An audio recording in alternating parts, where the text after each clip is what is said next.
is really fantastic. Really enjoying it. It's great to see everybody, as I just said a second ago. Nobody's changed a bit. And just wanted to say thank you to Mom and Dad for everything over the years. They've been fantastic. 50 years is an incredible milestone, as Jeff said. Wish you many, many more years of happiness. And thanks all of you for coming. Great seeing everybody. You're welcome to stay as long as you like. And now that I've overdone my time, over to Pat.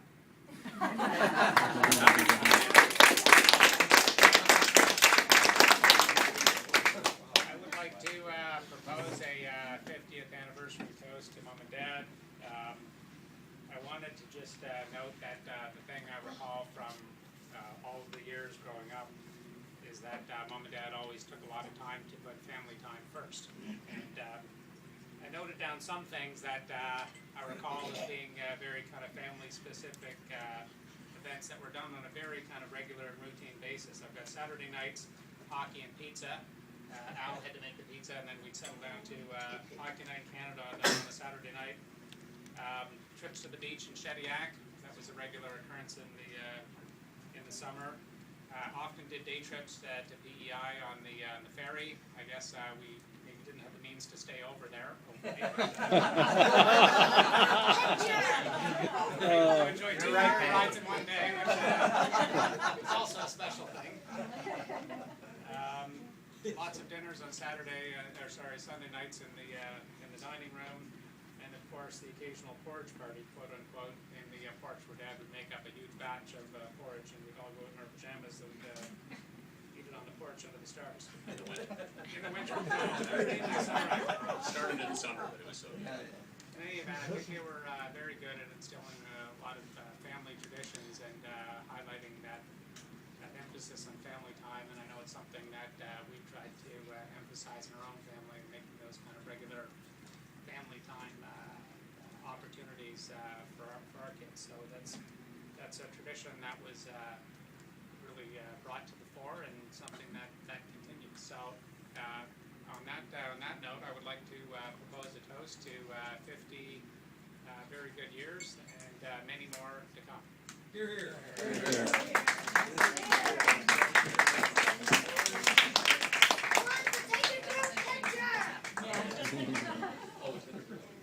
Alexander would like to take a picture of everyone. Okay then, all right now, everyone gather over here. Okay, I just, Everybody gather over there.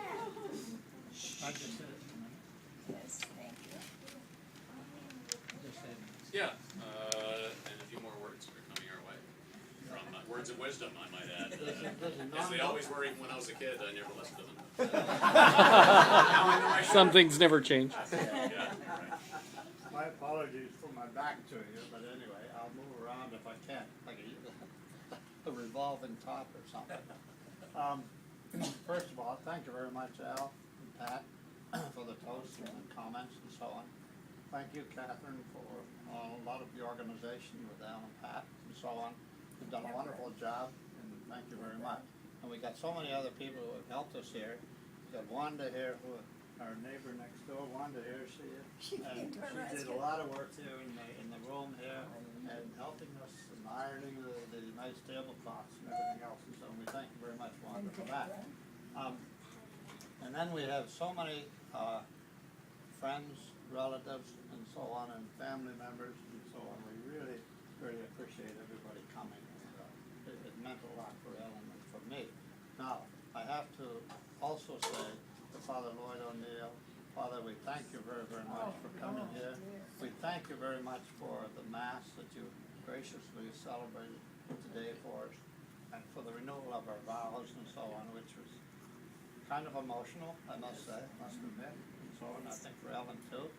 But we really, it was such a wonderful Mass and wonderful service, and thank you, Al and Pat, for reading today, and we really will remember this. Maybe not for 50 more years, but for a few more years. Whatever we're so blessed with and so on. But Father, we've been blessed with your Mass. And I must say too, we've been blessed with a beautiful family that we really are gracious family. We're very pleased about that. And for our friends and all our nephews and relatives and grandchildren and so on. And if I start naming names, I'm going to miss them all because I know all of them, but I just don't want to say everybody.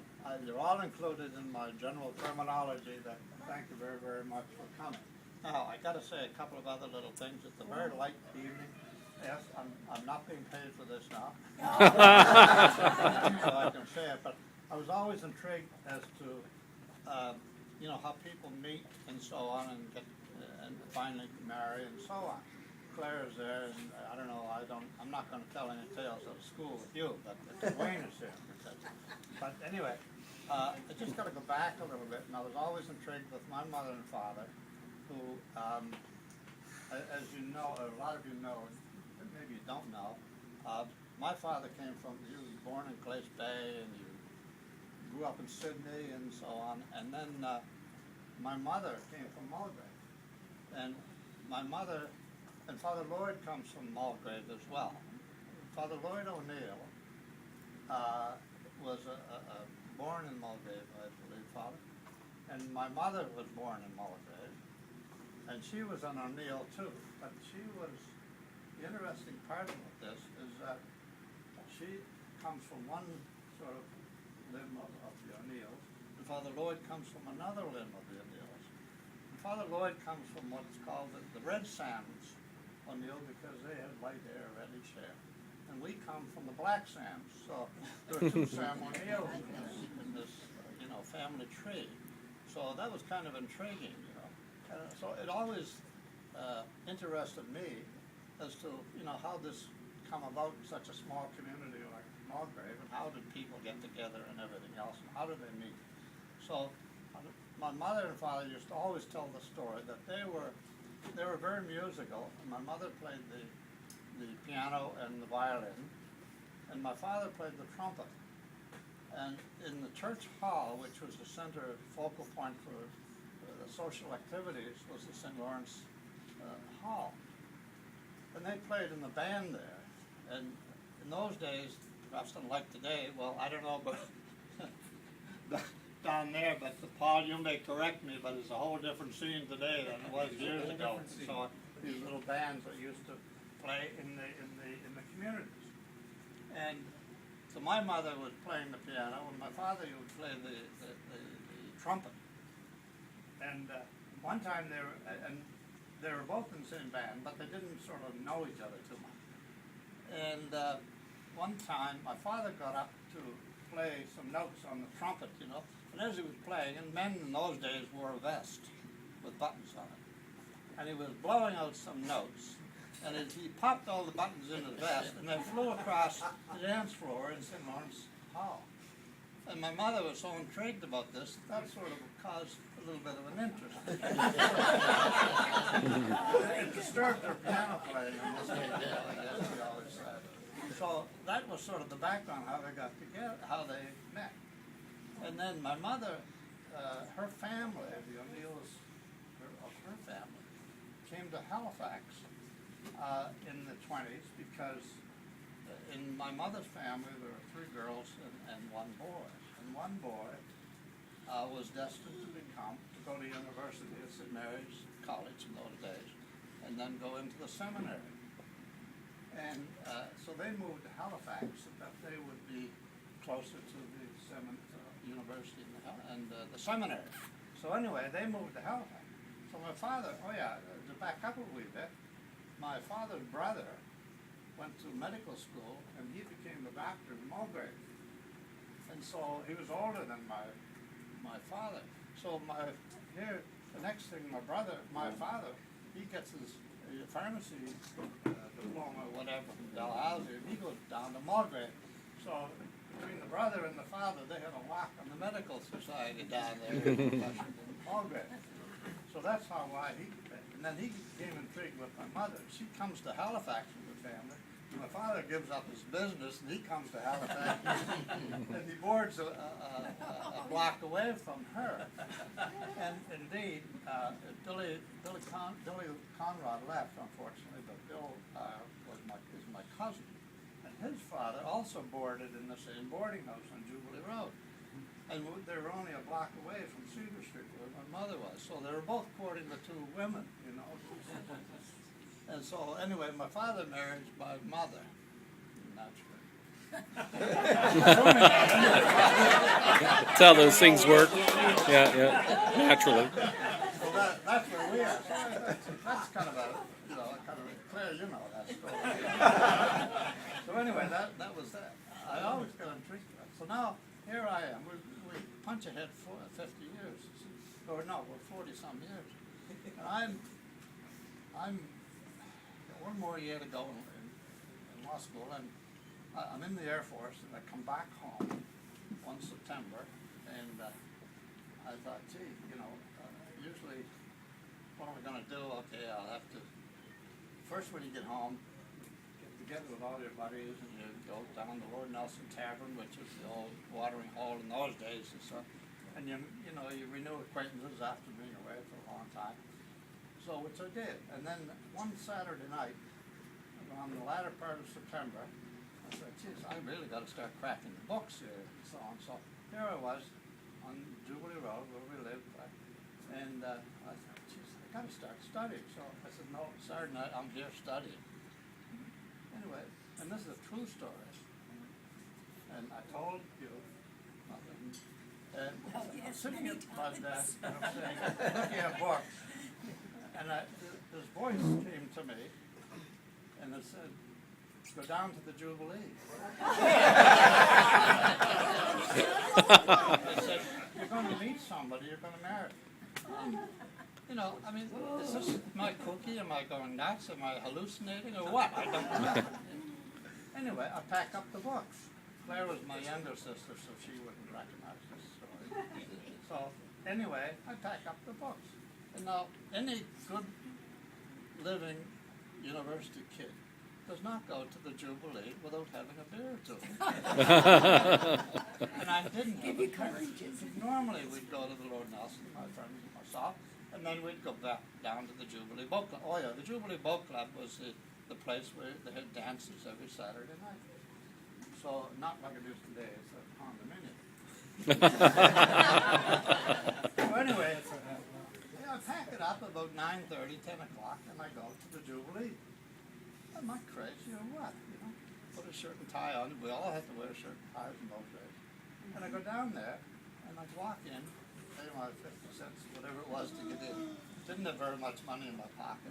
And then the next thing, I see my cousin, which is Joan Conrad. So she's the only girl I know, eh? So I'll go and I'll dance with her. So I hear my dancing with my cousin. You see, well, it's like dancing with my sister. Not very exciting. I don't know. So anyway, I finished that dance, and you have to, the setting of the Jubilee Boat Club and the dance hall was, and they had an orchestra, a little band, was that all the ladies would sort of be in a semicircle, and all us guys would be walking around, you know, looking at, you know, who you're going to, you know, dance with next, you see. And so anyway, I was standing there. All of a sudden, I see these two ladies, girls standing there. I thought, oh my God, you know, what is it? And here they are. I haven't even had a drink, and I'm seeing double. And here's a set of legs on each one were exactly the same. Oh, really? And then the dress, the clothes were almost identical. The same color hair, same shapes, and everything else. And they're standing there. I'm back, you know, they're back on to me, you see, and I'm looking at them, you see. So anyway, I said, God, that's intriguing, you know. So now which one do I ask? The one on the right or the one on the left? Do you toss a coin, or do you think, you know, it's Russian roulette? So anyway, so I'm right-handed, so I figured, well, you go up to normally you go up to somebody, just tap them on the shoulder, would you like to dance, you see? And so my right hand comes on here, and said, would you like, I didn't even see her face, would you like to dance, you know? So anyway, she says yes. And so, now that's 50 years ago. And we had we danced, and we danced, and we danced. I say, you were twins, the two of them were twins. This was Ellen's twin sister standing alongside her. So I picked this twin, and so on, and we danced. So then when we had the last waltz, the last dance, it's, you know, the normal thing of to be chivalrous about it, you have to say, can I walk you home, and take you home? And I asked Ellen if I could take her home, and she said yes. And I said, oh God, I thought to myself, I have no money in my pocket. I wonder, does she live in Dartmouth? Bedford, or Herring Cove, or where does she live, you know? And I thought, oh my God, I mean, what am I gonna do, you know, thank you very much. And anyway, and then she said, well, I have to make arrangements with my sister. And I said, well, okay. So you made arrangements with Elaine to go home with somebody else, and so on, so I took her. And so we walked home, and that was 53 years ago. And we've been dancing ever since. Awesome. And that's how we met, you know, and it blossomed from there. So it was so funny, but I mean, this was just a little psychic thing in my head, and that prompted me to get up from my desk and go there. And if it hadn't been for that, we probably would not have been here today. So I just thought I'd relay that to you as a little bit of how Ellen and I actually met.